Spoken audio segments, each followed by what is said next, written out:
He said that he walked the path he believed in with the recklessness and stubbornness of a sleepwalker. Years later, in 1936, when he described the force that guided him with these words, it was as if he had compressed his entire life into a single sentence: a sleepwalking journey. Neither fully awake nor completely unconscious, moving forward without knowing exactly where his steps were landing, yet advancing without stopping. This journey had led him onto paths no one dared to tread, and in the end, it had carried him to a peak no one else could reach. But that same path also brought both him and the world to the edge of an irreversible catastrophe. Adolf Hitler passed into the pages of history as one of the most loved and, at the same time, most hated figures the world has ever known. Trying to understand him is not possible by examining only his political decisions or the battlefields of war. This journey had begun much earlier, at a quiet, ordinary point that was almost impossible to notice. On April 20th, 1889, he was born in a small town of the Austro-Hungarian Empire as the fourth child of a family with 6 children. The place where he was born carried that peculiar, uncertain spirit unique to border towns. It was neither fully at the center nor completely excluded. This ambiguity already bore the first traces of the search for identity that would later grow within his mind. His name was formed from the combination of the words Adel, meaning noble, and Wolf, meaning wolf, in Old German. Adolf, noble wolf. Even in his childhood, this name may have left a quiet echo in his mind, because throughout his life, he would struggle to see himself as an ordinary person. His father, Adolf Hitler, was a harsh, authoritarian man who placed great importance on discipline. Working as a civil servant, Alois maintained the same rigidity within the home. He expected obedience to authority and punished disobedience. His mother, Clara, was the exact opposite. She was quiet, compassionate, and protective. For Adolf, his mother meant safety. His father meant fear and pressure. A child growing up between these two figures learned at an early age to retreat into his inner world. He did not want to become a civil servant, as his father wished, and could not fit into the life his father had drawn for him. Even in those years, his desire to choose his own path was beginning to become clear. Throughout his school life, he was indifferent to most subjects. But there was one area where he could lose himself for hours: drawing. He wanted to become a painter. This was not a temporary whim. His confidence was complete. He believed in his lines, his perspective, and his imagination. He filled the margins of his school notebooks, blank sheets of paper, and every surface he could find with drawings. In those moments, the world grew quiet, and the pressures from outside lost their meaning. At the age of 13, the first major rupture in his life occurred. He lost his father. Tuberculosis suddenly removed that harsh authority from the household. Although this loss seemed to free him, it also disrupted the balance of his life. In his father's absence, responsibilities began to weigh on his shoulders at an earlier age. Shortly afterward, he himself suffered from a severe lung illness. He remained confined to bed for a long time. He drifted away from school. Those days were filled with loneliness and thoughts. He would stare at the ceiling for hours, wandering through the worlds he built in his mind. After the illness passed, life did not continue as before. Financial difficulties caused his education to be cut short. He never returned to a regular school life. The responsibility of caring for his mother resulted in his having to work at a young age. He worked in construction and in temporary jobs. This physically exhausting period stood in stark contrast to the artist identity he dreamed of. But no matter what, he did not stop drawing. Drawing was an escape for him. It was the only place where he felt larger than he truly was. The year 1907 marked another turning point in his life. With great hopes, he applied to the Vienna Academy of Fine Arts. This application was not merely about being accepted into a school. It was the validation of his identity. He saw himself as an artist and wanted this to be officially recognized.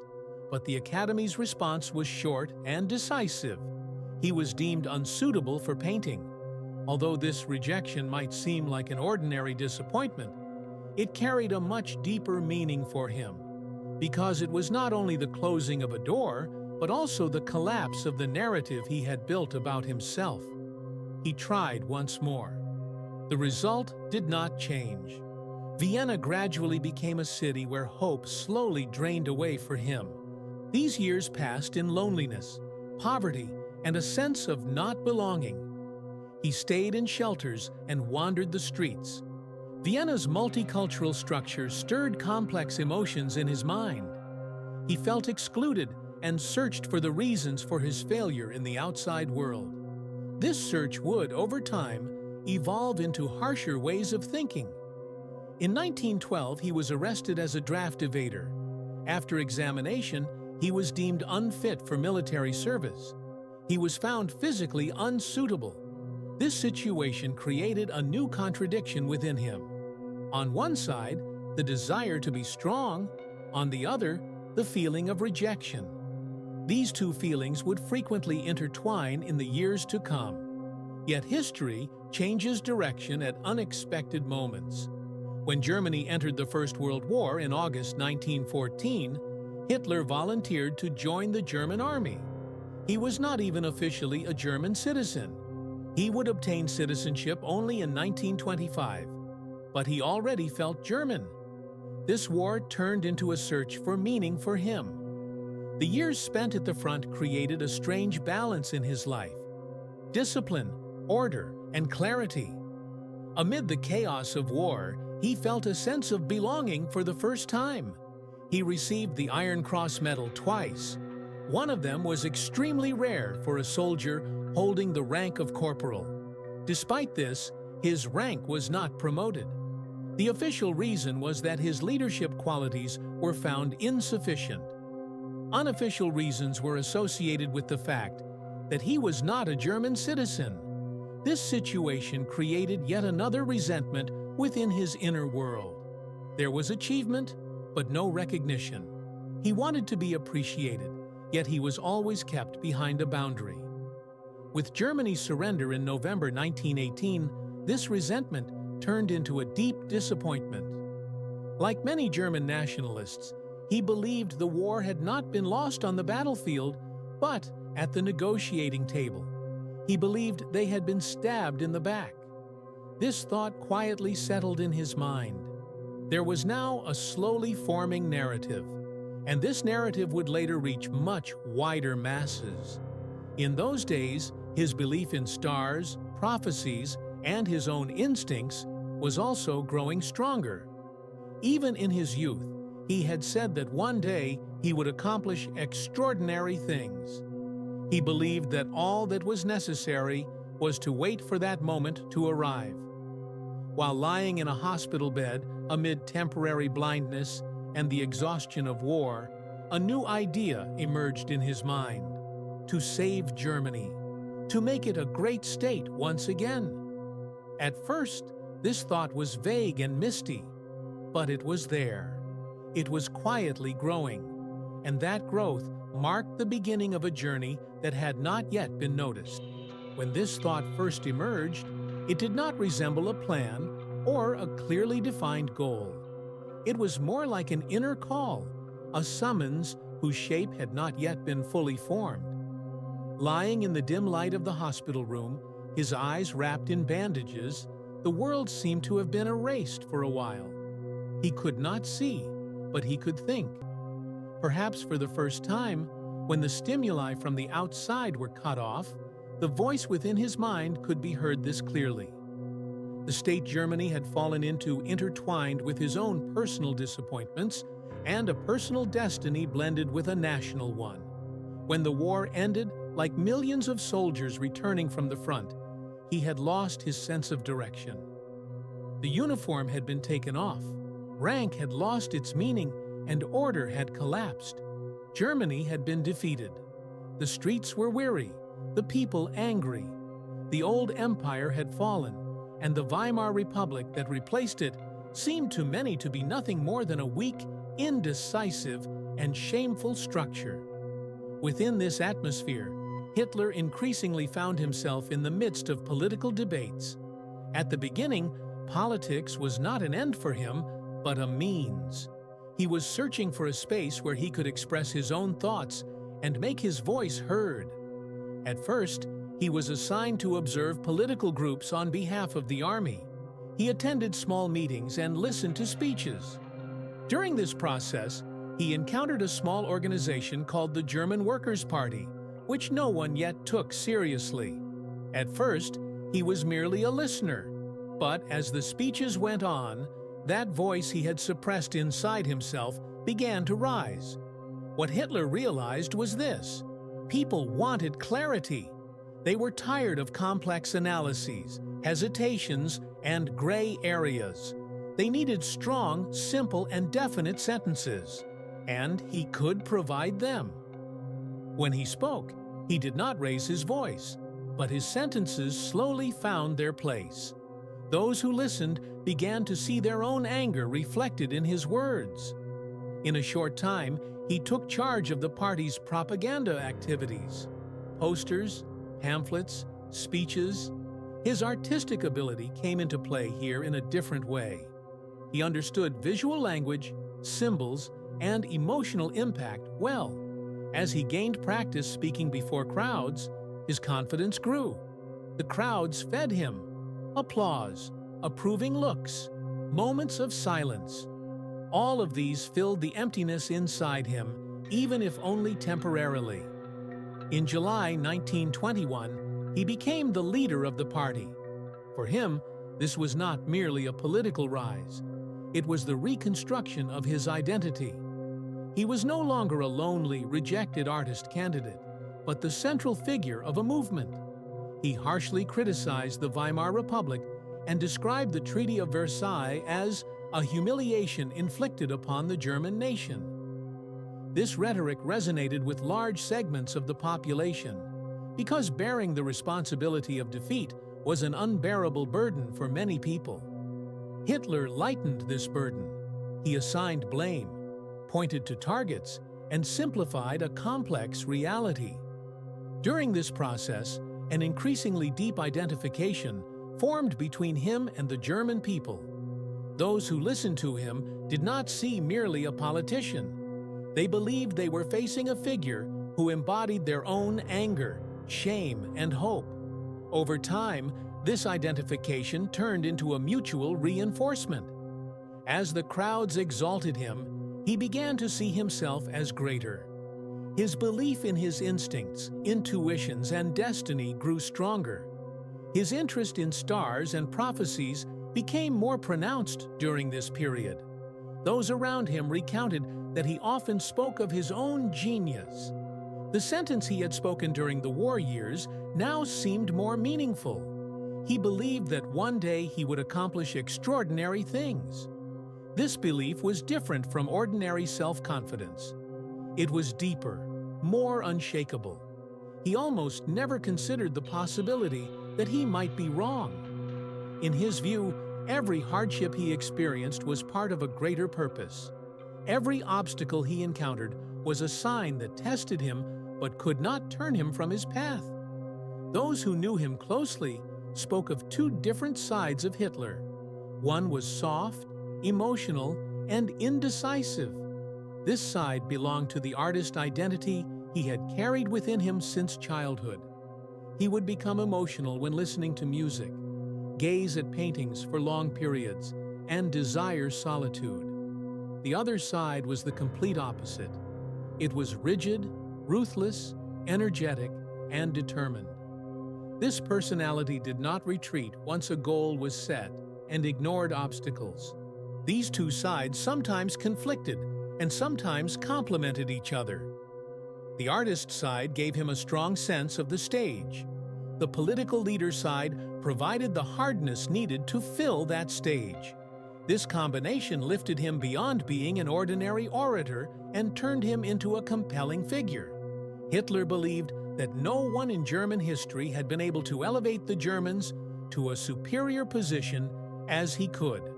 Over time, this thought reached an almost divine dimension. In a speech, he stated that everything he said and did was part of history, and that his greatness was so evident that it did not require the approval of others. These words were not merely an expression of self-confidence. They were a clear reflection of his desire to place himself at the center of history. During this period, his belief that he was chosen by God also grew stronger. He saw what he did as a duty, a destiny.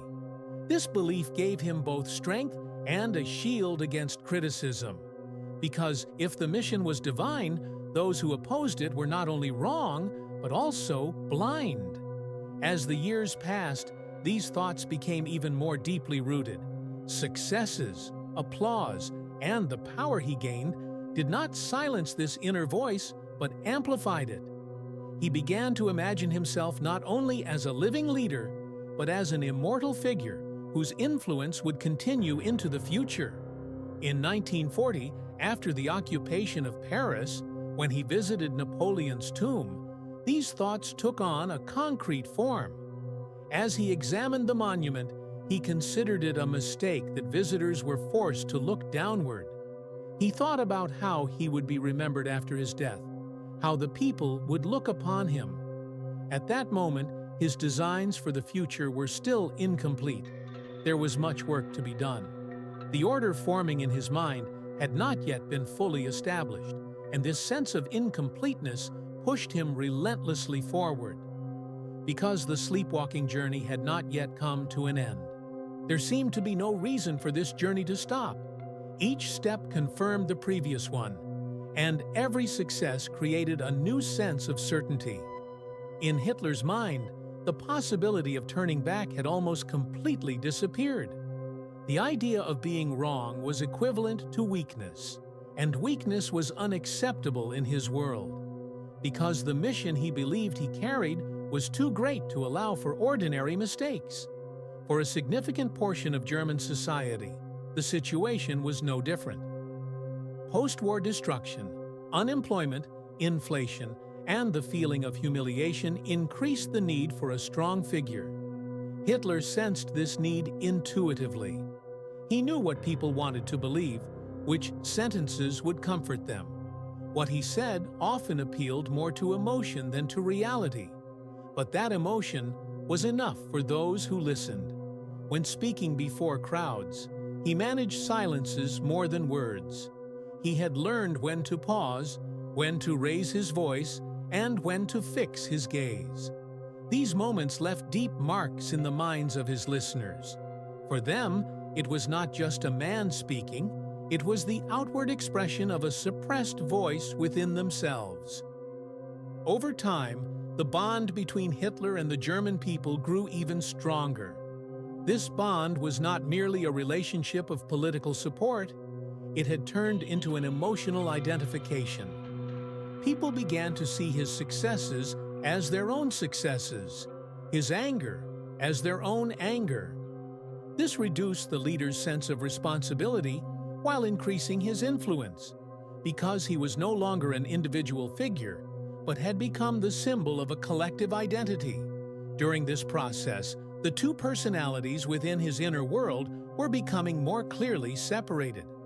The soft, inward-looking side, close to art and dreams, was gradually pushed into the background. The hard, determined, and ruthless side was taking control. Yet the artist side had not disappeared completely. On the contrary, it continued to shape the aesthetics and dramatic impact of grand stages. The order of gatherings, symbols, flags, architectural choices. All of these were part of a visual narrative. Hitler did not see himself merely as a politician.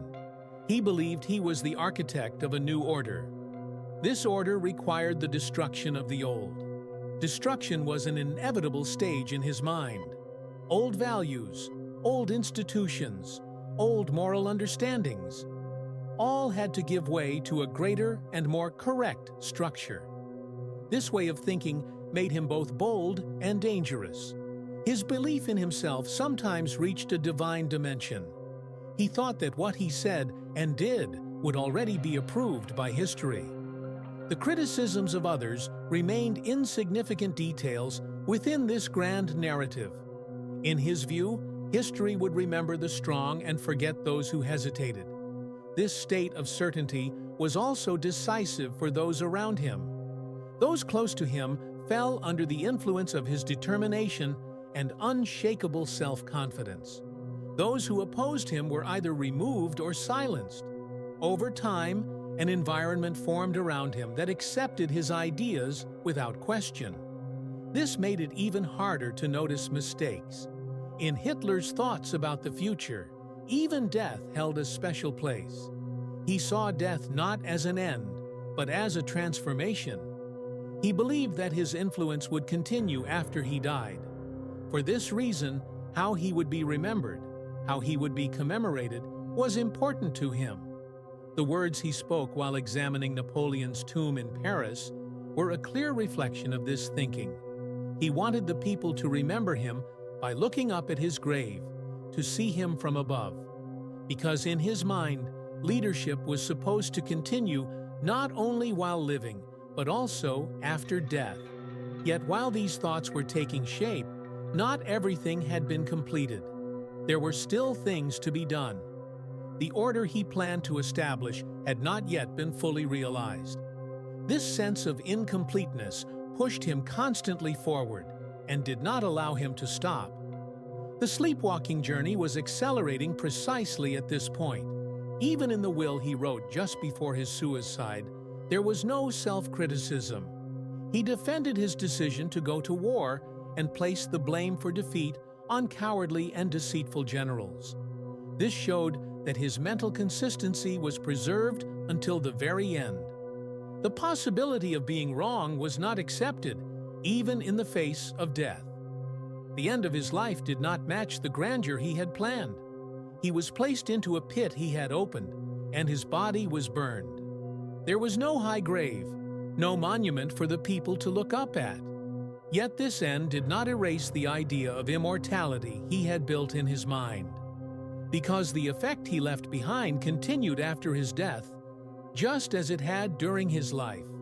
This effect was not limited to destruction and catastrophe alone. It also remained as a frightening example of how a society can be shaped, how a leader can draw masses behind him. It was not only Hitler's own will that created Hitler. What created him were also the conditions of the time, social fractures, and collective disappointments. In a sense, the society that produced that madness also produced the leader of that madness. And behind all of this, that first metaphor still remained: a sleepwalking journey, neither fully conscious nor completely blind. Steps were taken, paths were opened, irreversible thresholds were crossed. This journey stopped at one point, but the traces it left did not fade for a long time. As time passed, these traces gained new meanings. For some, they became a warning. For others, an unsolved riddle. And perhaps for this reason, his story did not remain merely a narrative of the past. Quietly, slowly, it continues to wander among thoughts even today. Time did not flow like a straight line for him. The past, the present, and the future frequently blended together in his mind. He saw what he had lived through as a period of preparation, and what he did as an inevitable result. For this reason, every step he took seemed to him as though it had already been predetermined. Even though he believed he was choosing by his own will, he was convinced that there was a greater meaning behind these choices. The path to power, though it appeared sudden and shocking from the outside, had slowly matured within his mind. Every failure turned into a justification for the next move.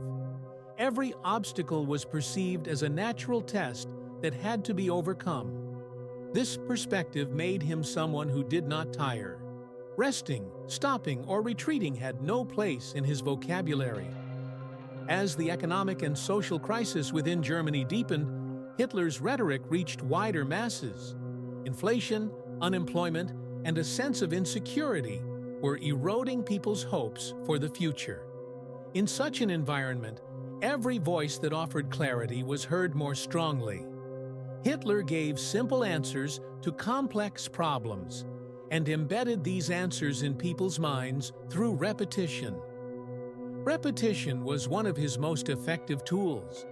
He expressed the same idea with different sentences, in different settings, with the same determination. During this process, his personal life gradually faded away.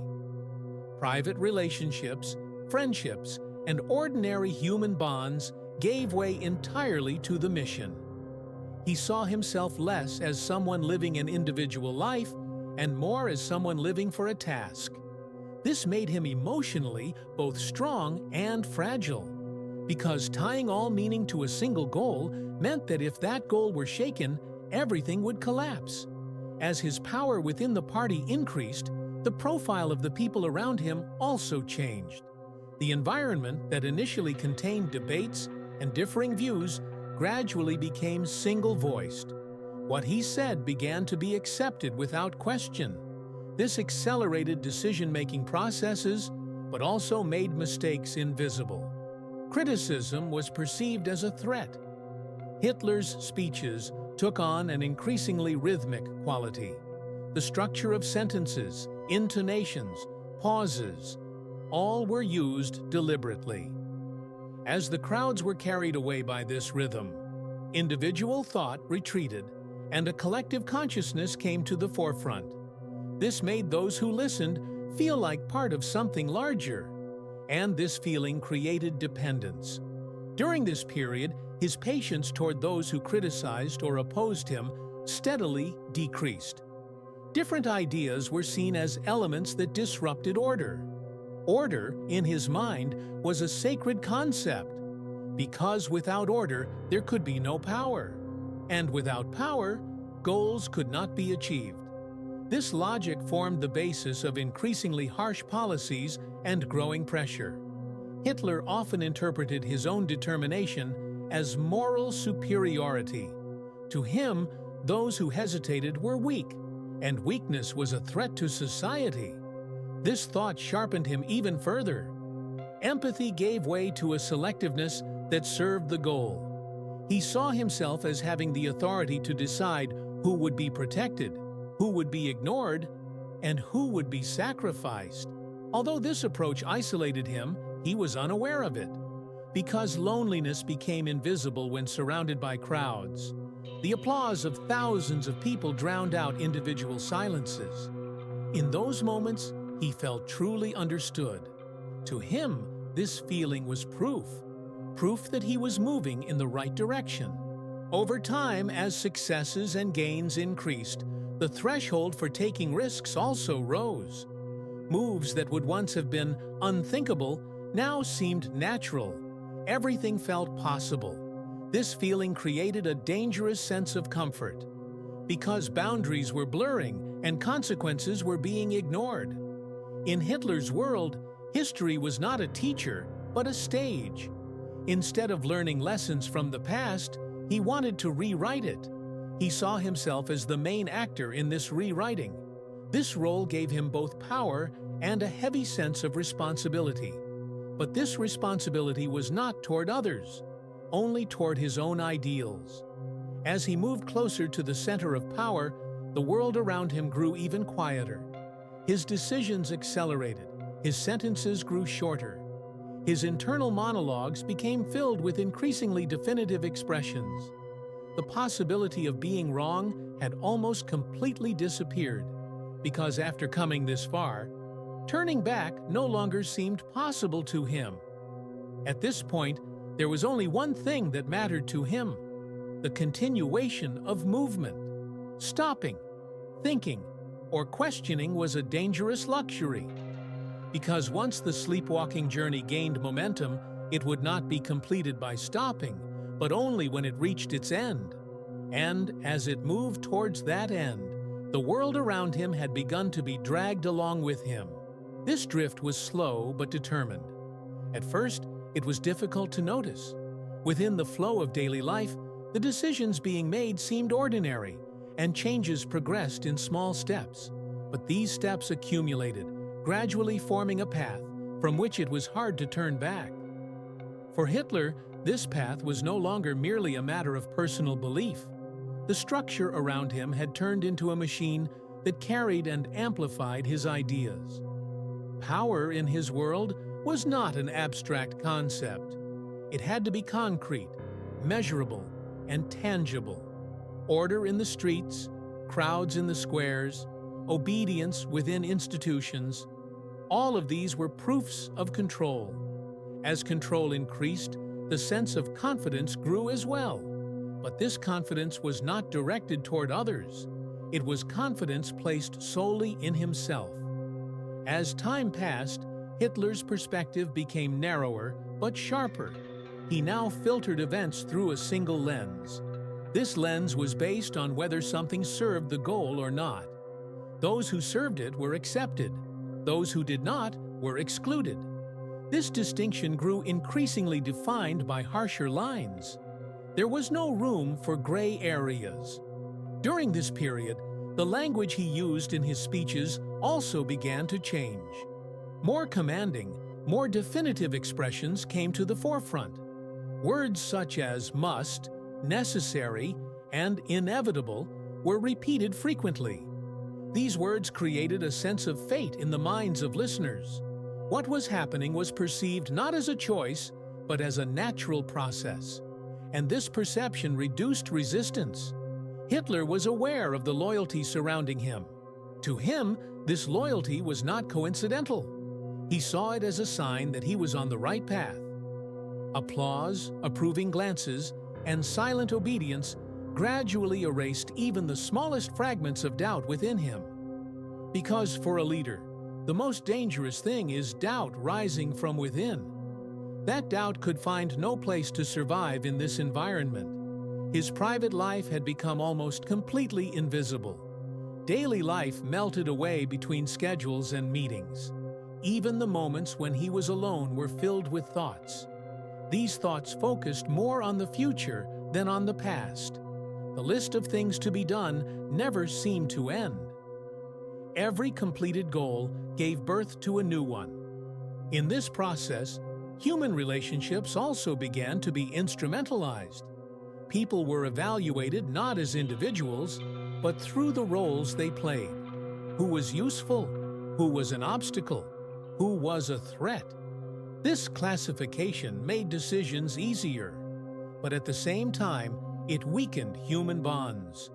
Over time, empathy gave way to cold calculation. Hitler's perception of himself was also changing. He now believed he was not merely a leader, but a symbol. This symbol was nourished by the people's hope, anger, and expectations. This gave him the feeling that he had risen above ordinary human limits. Within this role, there was no place for being wrong, making mistakes, or stepping back. This state of certainty also affected the decision-making mechanisms around him. Decisions began to be made faster, harsher, and with no possibility of reversal. The natural slowness of processes was suppressed by impatience, because time, in his eyes, was one of the most valuable resources. Waiting was equated with weakness. In Hitler's world, success was not a temporary stop. It represented an area that had to continuously expand. To be satisfied meant to stop, and stopping was dangerous. Therefore, every gain became a justification for the next step. This logic led to the constant pushing of boundaries. During this period, his view of the outside world also grew increasingly rigid. Every structure standing before him was seen as a potential obstacle. The existence of these obstacles motivated him even more. Struggle had become an inseparable part of his identity. Without struggle, there was no meaning. Yet this rigidity also carried fragility within it. because when everything is tied to a single will, the possibility of that will being wrong also grows. But this possibility was not a thought that either he or those around him wanted to confront, so it was ignored. Over time, as the weight of the steps taken increased, the possibility of turning back almost completely disappeared. The path had narrowed, options had diminished. But in his eyes, this narrowing was not a limitation, but a clarification. There was now only forward, and moving forward had become both a necessity and a habit. This habit was slowly pulling him and the world around him toward the center of a much larger storm. Not everyone was aware of this yet, but the signs were accumulating. Tension was rising. The sleepwalking journey was now continuing on a harsher ground, and with every step taken, the world left behind was beginning to change a little more. After a certain point, this change began to accelerate. Processes that had previously moved slowly were now flowing almost on their own. Decisions were no longer paused over and considered as before. New steps were taken without waiting for results.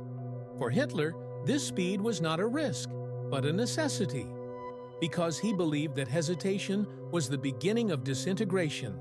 As long as movement continued, order would be preserved, and as long as order was preserved, power would be maintained. During this period, the world around him began to become increasingly one-dimensional. Different voices, different interpretations, and alternative paths were perceived as noise, and noise was something that had to be eliminated. This idea established a simple yet effective balance in his mind. Silence was equivalent to obedience, and obedience inspired confidence. The tone of Hitler's speeches reflected this state of mind as well. Less explanation, more certainty. He expected not understanding from his listeners, but acceptance.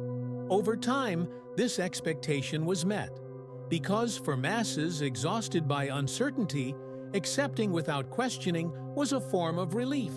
The burden of thinking was transferred to the leader. In this process, his personal boundaries were almost completely erased. Days merged with nights. Working hours swallowed periods of rest. Physical exhaustion became imperceptible amid mental intensity. This led him to feel independent of human limits, not tiring, not feeling hunger, not stopping. In his own eyes, these were proofs of his power.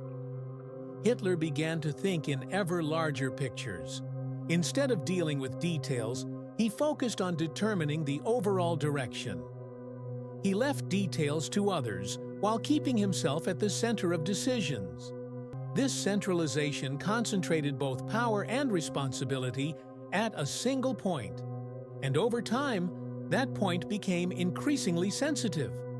This sensitivity increased intolerance toward criticism. Those who opposed him were no longer seen merely as people who thought differently, but as elements that disrupted order. This perspective legitimized harsh measures, because the goal stood above everything. What was done for the sake of the goal could not be questioned. Within Hitler's inner world, loneliness deepened alongside success. He was surrounded by people, yet genuine closeness gradually diminished, replaced by a distant form of relationship. People approached him cautiously, weighing their words carefully. For him, this was both a display of power and an unnoticed rupture. Over time, this sense of rupture was suppressed, because it could be suppressed. Intensity, schedules, and constant movement prevented this feeling from rising to the surface. Loneliness dissolved within busyness, and this dissolution caused him to harden even further without realizing it. During this period, the narrative he held about himself also began to take a clearer shape. He no longer saw his life as that of an ordinary person, but as a historical mission. This mission required sacrifice, and this sacrifice was not valid only for himself, but for others as well. Within this narrative, he accepted the authority to decide who would be sacrificed as a natural right. This acceptance distanced him from moral questioning. The boundaries between good and evil were redrawn according to the goal. What provided benefit was good. What posed an obstacle was bad. This simple equation made it easier to manage complex realities, but at the same time, it pointed toward a path from which return would be difficult. For Hitler, this path was no longer one to look back on. Looking back brought doubt with it, and doubt slowed momentum. Therefore, he constantly turned his gaze forward. The future had taken shape in his mind, and he did not allow that shape to change. This determination also transformed the structures around him. Institutions, individuals, and relationships were reorganized according to this center. Flexibility decreased, rigidity increased. Everything began to be defined by sharper lines. This rigidity created a sense of order for a time. But this order was fragile. The fragility was not visible from the outside, because on the surface there was power. But deep down, growing pressure, accumulated tension, and suppressed objections were silently multiplying. This silence was perceived as calm, yet it resembled the stillness before a storm. The sleepwalking journey was now progressing on a heavier ground. Every step taken carried more weight, but this weight was not yet being felt, because movement continued. And as long as movement continued, the meaning of stopping was not considered. At this point, time took on a different meaning. It was no longer merely a flowing progression, but like a compressed pressure. Each moment was linked to the next, and as the chain lengthened, the possibility of breaking increased. Yet the chain still appeared solid, and this appearance gave him confidence. Because no break had occurred yet, there had been no major hesitation yet, but tension was rising, the ground was hardening, and steps were becoming more resonant. The sleepwalking journey continued, unnoticed, toward a darker threshold. This threshold was not crossed in a single moment. There was neither a sudden leap nor a clear rupture. Everything progressed as the natural result of steps that had been taken before. When looked at in hindsight, what happened appeared inevitable. For Hitler, the situation was no different. He did not perceive what occurred as a chain of choices, but as a flow that was already meant to happen. Because for a long time, he had felt himself less as the agent of events and more as their bearer. By now, retreating no longer meant merely a loss of power. It also meant the collapse of the entire narrative that had been built up to this point. This narrative possessed a flawless coherence in his mind. The poverty, rejections, and disappointments experienced in the past had all become justifications for his present position. If he were to stop now, all those sufferings would become meaningless. This thought was one of the strongest forces pushing him forward. As time went on, the consequences of decisions began to become more visible. Yet this visibility did not lead to inner questioning. On the contrary, the outcomes themselves were incorporated into the narrative. Everything that happened was reinterpreted as a justification. Successes were proof of being on the right path. Difficulties were tests that had to be overcome. This cycle fed itself. In Hitler's mind, the world was now read through simple oppositions. Us and them, the strong and the weak, those who deserved and those who stood in the way. This opposition simplified complex realities and eliminated uncertainty. A world stripped of uncertainty was a controllable world, and control was everything to him. This simplification also provided emotional relief, because complexity exhausts people.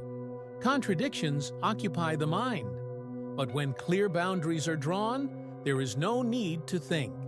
It becomes obvious whom to stand with and whom to stand against.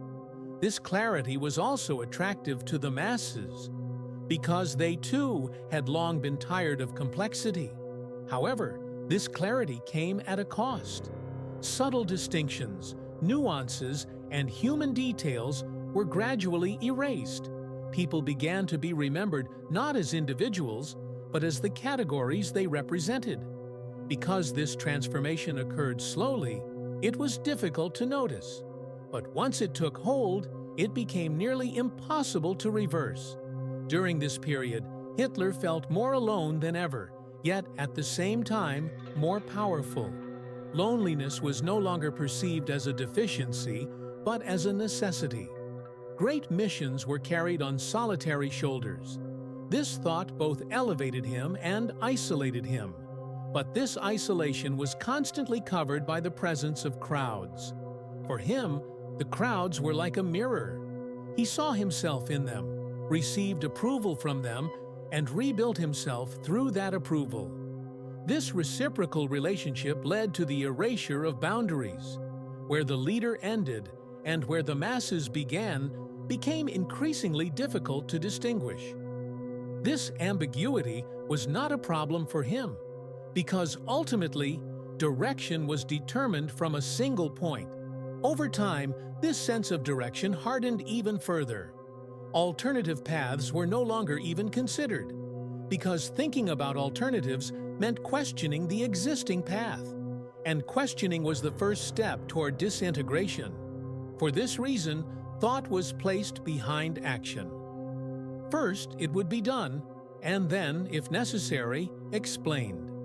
This approach created a powerful effect in the short term. Speed, determination, and certainty reinforced a sense of order. But this order, although it appeared solid from the outside, was accumulating great tension within. Every suppressed objection, every ignored question, became an invisible burden.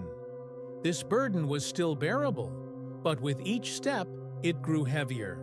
Hitler either did not notice this weight or did not want to notice it, because noticing would require stopping, and stopping would mean confronting everything that had been done so far. Such a confrontation was not an acceptable possibility in his world. Therefore, he always turned his gaze forward. The future still appeared controllable. At this point, the past was no longer a memory, but a source of legitimacy. Everything that had happened justified his current position. This thought hardened him further and completely closed off paths of return. Because once those doors were closed, moving forward became the only option. The sleepwalking journey was now continuing with more pronounced determination. Steps were still being taken, but the ground had become more fragile. This fragility had not yet turned into cracks, but it was silently accumulating, expanding deep below. And this silence was more deceptive than ever, because from the outside, there was still order, still power, and still control. But behind this image, the final stages of a process that was difficult to reverse were slowly taking shape. At this point, time was not only moving forward, but also narrowing. And this narrowing felt like a harbinger of an approaching break. This sense of narrowing initially felt like nothing more than mental pressure. Days began to resemble one another. Decisions were made more quickly, and their consequences felt heavier. For Hitler, this intensity was not a warning to pull back, but rather a sign that he needed to push even further. Because in his own logic, as pressure increased, determination had to increase as well. Every structure that was strained became harder.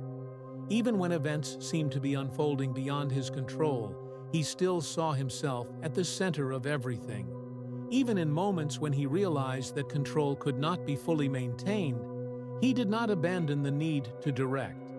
Because if direction was lost, meaning would be lost as well.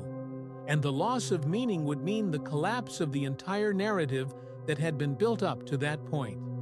Over time, the world around him became noisier and at the same time quieter. The noise came from movement and constant change. The silence came from the absence of objection. People spoke, orders were conveyed, decisions were implemented. but questioning had almost completely disappeared. This silence created a sense of harmony on the surface. Deep below, however, the accumulated tension was steadily increasing.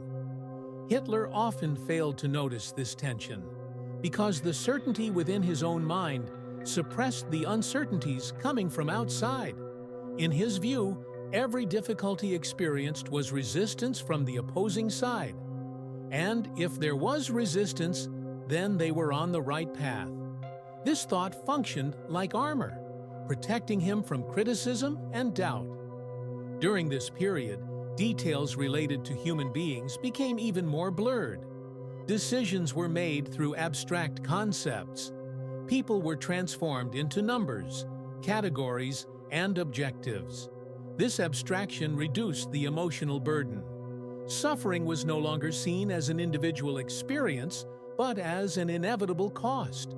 This perspective normalized harshness and rendered compassion unnecessary. Hitler's perception of himself also adapted to this harshness. He saw himself as someone who should not be governed by ordinary emotions. Mercy, even if it was not a weakness in his eyes, was considered a luxury. Great goals could not be carried with small emotions. This way of thinking pushed him even further beyond human limits.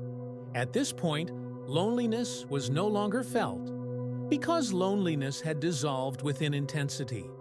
Constant busyness left no time to think.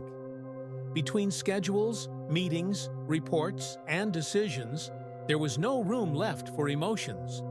This situation provided him with a kind of relief. Not feeling was easier than thinking, yet this state of numbness also carried fragility within it, because every suppressed emotion does not disappear completely. It merely becomes invisible, and invisible things can one day surface at unexpected moments. But this possibility found no place in his world, because the future still appeared to be moving along the path he himself had drawn. Over time, the shadows of the past began to surface more frequently. The feeling of rejection experienced in childhood, the disappointments of youth, and early failures were being reactivated within the subconscious. But even when these shadows reached the surface, they were immediately suppressed, because looking back at the past was equated with weakness. Power belonged only to those who could look forward. During this period, Hitler felt as though he were locked into a certain point. There was movement, but no change in direction. From the outside, this fixation appeared as determination, but internally, it meant the exhaustion of options. As options diminished, risks increased. And as risks increased, the possibility of turning back grew even more distant. This distancing happened without being noticed, because every step relied on the one before it.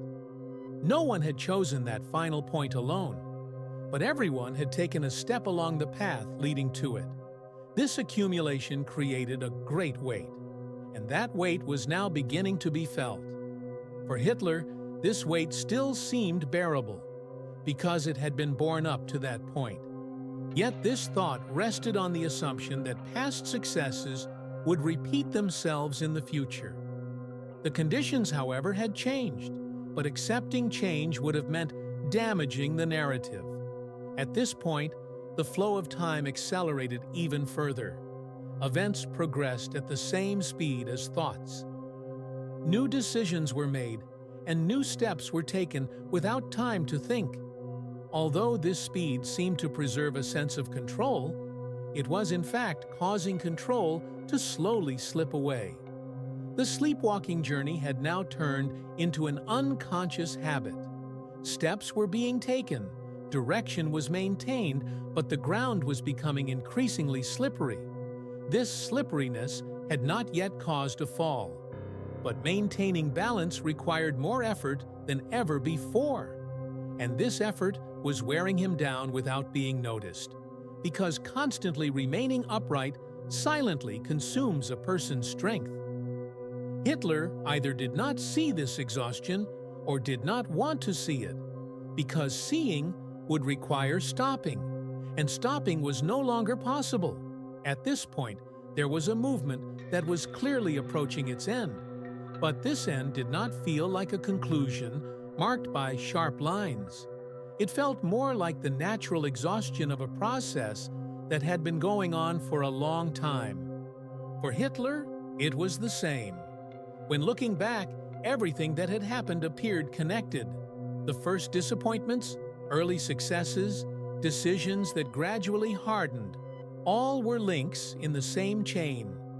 As time passed, the distance between the sense of control and reality widened. Information coming from outside now gained meaning only after being filtered through his mind. Facts were perceived not as they were, but as they were supposed to be. This narrowed decision-making processes even further, because alternatives had already been eliminated mentally. This narrowing brought loneliness back with it, but this time it was different. The crowds were still there. Voices were still raised. Yet an inner rupture was taking place. The distance between him and other people was invisible but deep. This distance both protected him and isolated him, because there was no longer any space left to truly share with anyone. At this stage, Hitler still saw himself at the center of history. What was happening were, in his view, temporary difficulties. Within the grand narrative, such shocks were inevitable. His belief was still strong. Perhaps it was strongest precisely during this period, because as reality grew harsher, belief hardened even more. Yet, like every structure that hardens, this belief had lost its flexibility. Without flexibility, adaptation was difficult. What was happening was creating increasing pressure. But this pressure was still seen as being within acceptable limits, because pressures had been overcome before. This thought kept him standing. Over time, the consequences of decisions became heavier and more irreversible.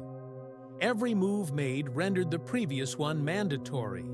As the chain grew longer, the possibility of breaking increased, but the idea that the chain might break found no place in his mind, because it had not broken so far.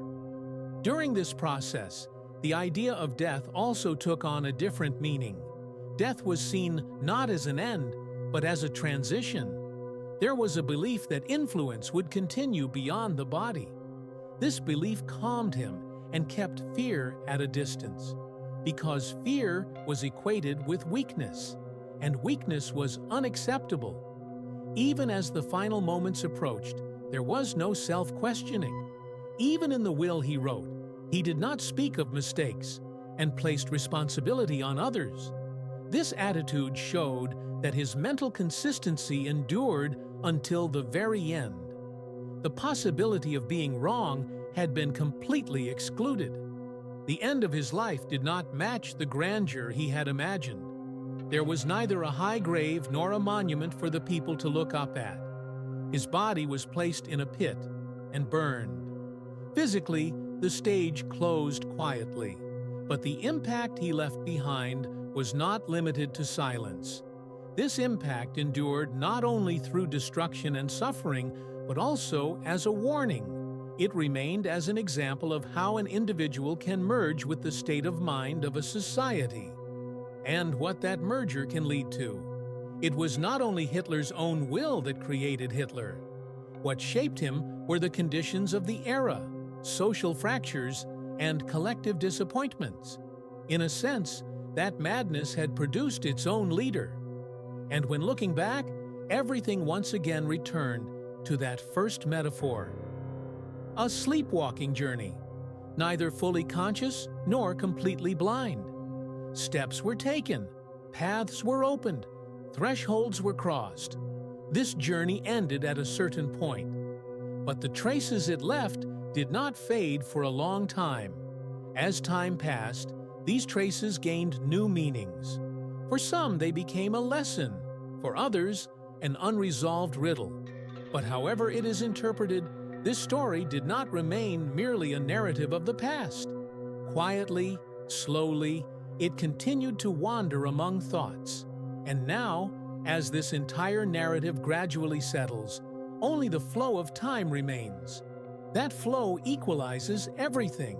It silences the noise and softens sharp edges. The story stands where it is. The listener may choose to keep thinking or may choose to let the mind drift free, because the sleepwalking journey has ended, and what remains is silence itself.